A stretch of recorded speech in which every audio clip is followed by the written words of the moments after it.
I'd like to introduce you to a new series titled The Chronicles of Liberty, where I will take a couple minutes, hopefully each week, and discuss historical relevant topics regarding causes of liberty on this great land. I will discuss, of course, our forefathers and their ideals, and other historical figures not well known, and the historical role especially of our sheriff. Just as important, we have even more historical evidence of people that were here much earlier than what many of us attribute to the beginning of America when our ancestors arrived on the Mayflower.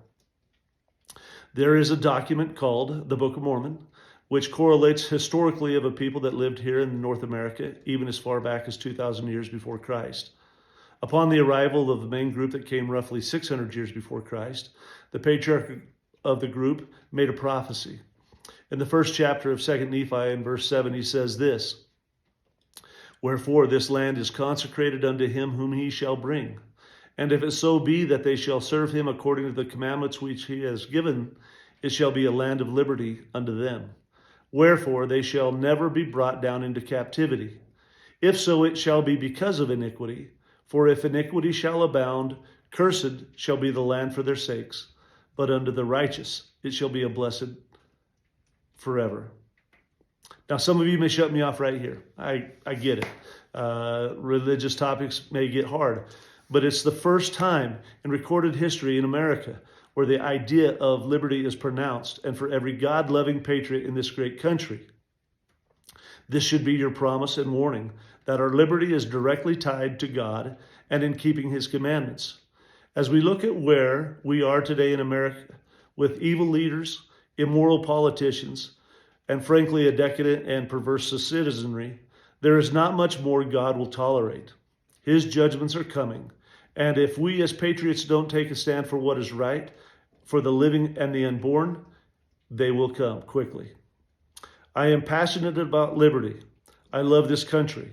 And I recognize, like many of you, that we have to be prepared for the events that are coming at us. If, like me, many of you feel like we are in captivity due to the iniquity and the perversity of so many here in this country, then let's do something about it. James Monroe said, "Our country may be likened to a new house. We lack many things, but we possess the most precious of all, liberty." I hope each of us will recognize our responsibility in preserving liberty. It is our duty. I hope that each of you will appreciate these simple videos and understand that in my mind, this is one simple thing that I can do to wake up many who are slumbering. Because it's easier to ignore or deny the reality that our freedoms are being stripped from us, that our Constitution is hanging by a thread. If we don't fight for these things, then we leave the war to our children and grandchildren, and that is not just. Benjamin Franklin said, "The way to secure people is to be prepared for war. They that are on their guard and appear ready to receive their adversaries are in much less danger of being attacked than the supine, secure, and negligent." May we all be prepared for the war that is coming.